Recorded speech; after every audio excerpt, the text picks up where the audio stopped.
Hey everyone, John Macaskill here with Men Talking Mindfulness, which is a Focus Now training podcast. This is our weekly newsletter in video form, the full newsletter minus the paywall, and this is something we're going to start doing regularly. Is releasing this video on Substack and YouTube. It is the newsletter of the week. We have a shorter version, and then we also have one that's slightly offset 4 to 6 weeks, just so you can get some new content. But this week in particular, Will Schneider, my podcast co-host on Men Talking Mindfulness, and I, John Macaskill, the other host here, we talked about something that's been sitting heavy on a lot of people's minds lately, and that's the U.S.-Israel campaign against Iran, and that has spread to be a regional conflict. Right, the Straits of Hormuz are disrupted, gas prices are climbing, and if you've been anywhere near a newsfeed or a social media app in the last few weeks, few days, your nervous system already knows something is wrong, even if you're just sitting safely at your kitchen table in Colorado, like I was just a couple nights ago. This newsletter, or now video and audio, is about what that does to your mind and body, and why the panic is partially by design, and what you can do about it. Because cooler heads don't prevail by accident. So I was stationed in Bahrain for a stretch from 2014 into 2015. I wasn't deployed there. I was actually stationed there. And while there, I got put on this emergency security alert email list, right? And I mean, this has been 11 years, and I've tried to unsubscribe from this list for that 11 years. And for some reason, I cannot do it. So I will still get alerts from Bahrain. So I'll be sitting here in Colorado, and my phone buzzes with this notification from Bahrain with a shelter in place alert, literally incoming missiles, find a bunker. And when I read that, something in my body responds to that, even though I'm on the other side of the globe. That's my nervous system doing exactly what it was built to do. And the nervous system doesn't process perceived danger and actual danger very differently. If you see headlines about bombs and casualties and regional escalation, your body starts scanning for threats the same way it would if the threat were real and close, or at least pretty close to that, right? The brain reads the emotional intensity of the information and responds accordingly. And the media knows this, which is why the language of war coverage is always immediate, always urgent, always breaking. It's always designed to feel like it's happening right outside your door. Brace yourself here a little bit. We're about to get a little woo-woo for a second. Will described it on the episode.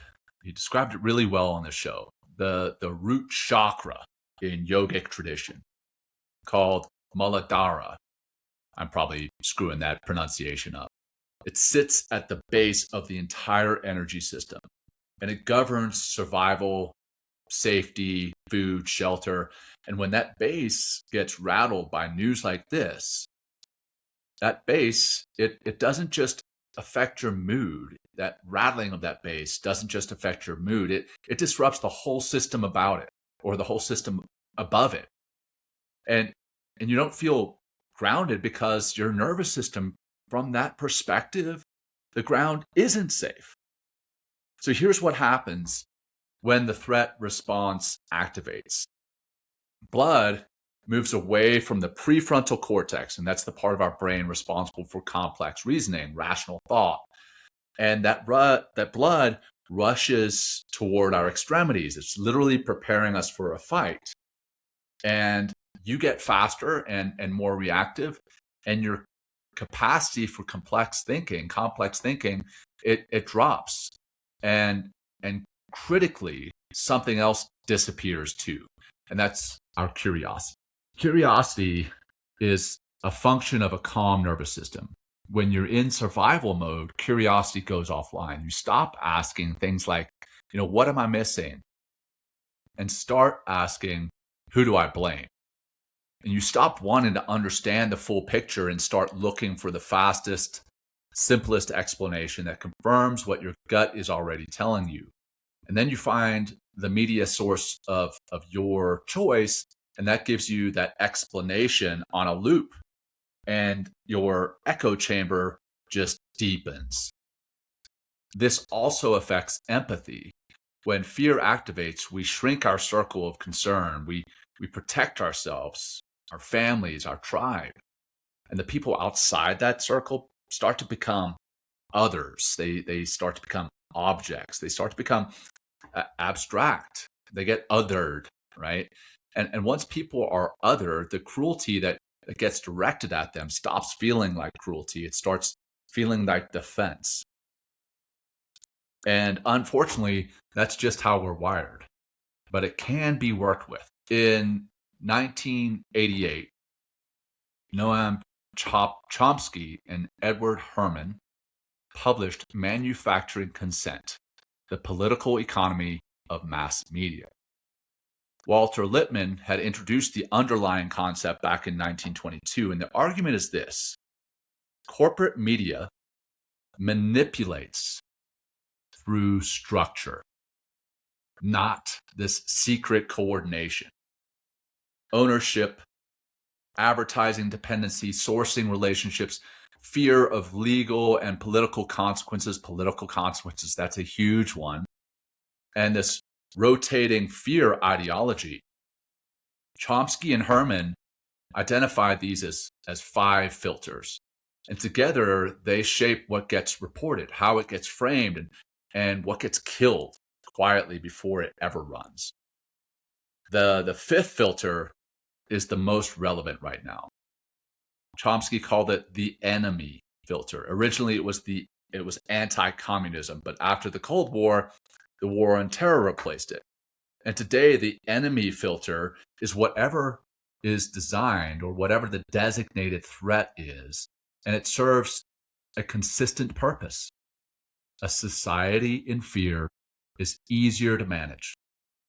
People in survival mode don't ask the hard questions. They demand protection. They accept costs they would never accept if they were calm and thinking clearly.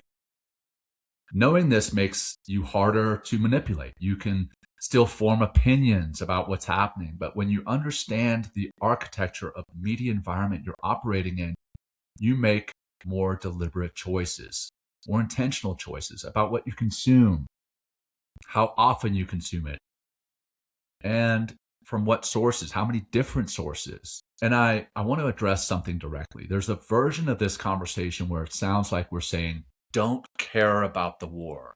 Retreat into your breath. The world is what it is.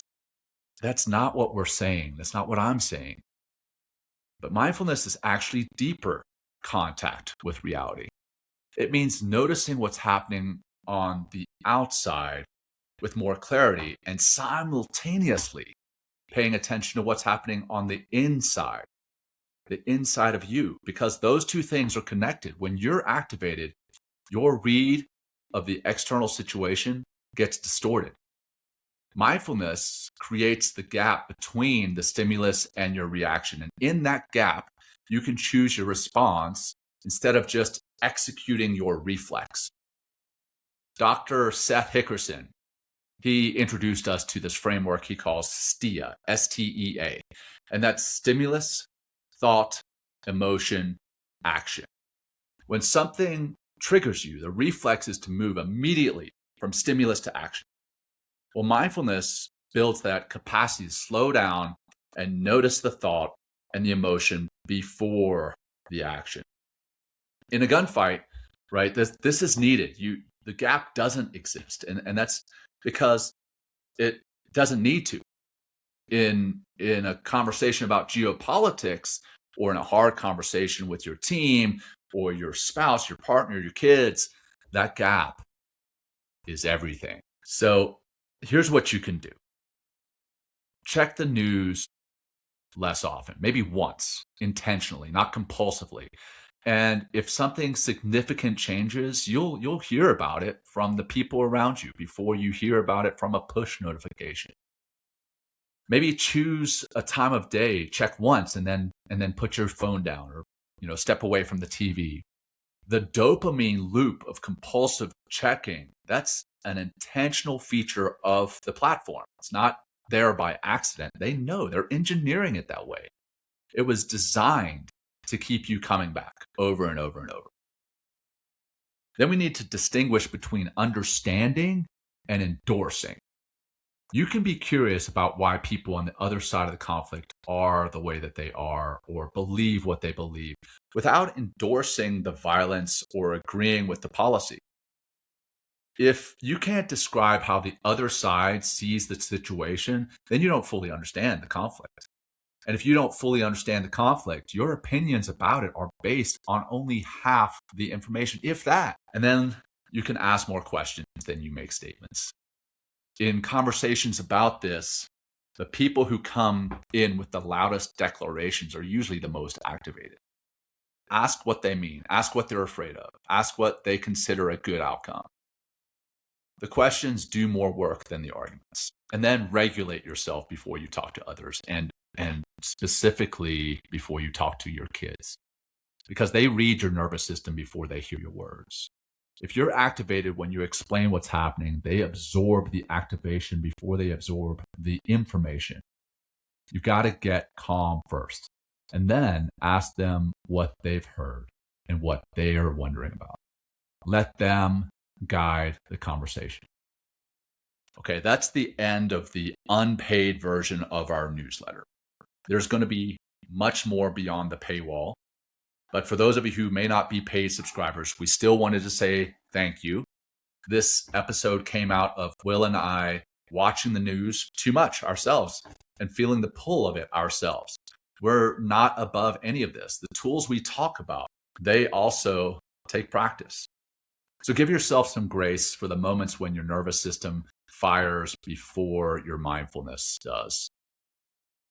And shameless plug, if you're working on the kind of clarity and leadership that holds up on exactly under this kind of pressure, my new book, Dial in Your Leadership, 4 Non-Negotiables for Leaders and Clarity, Leading with Clarity and Trust and Purpose, is out now.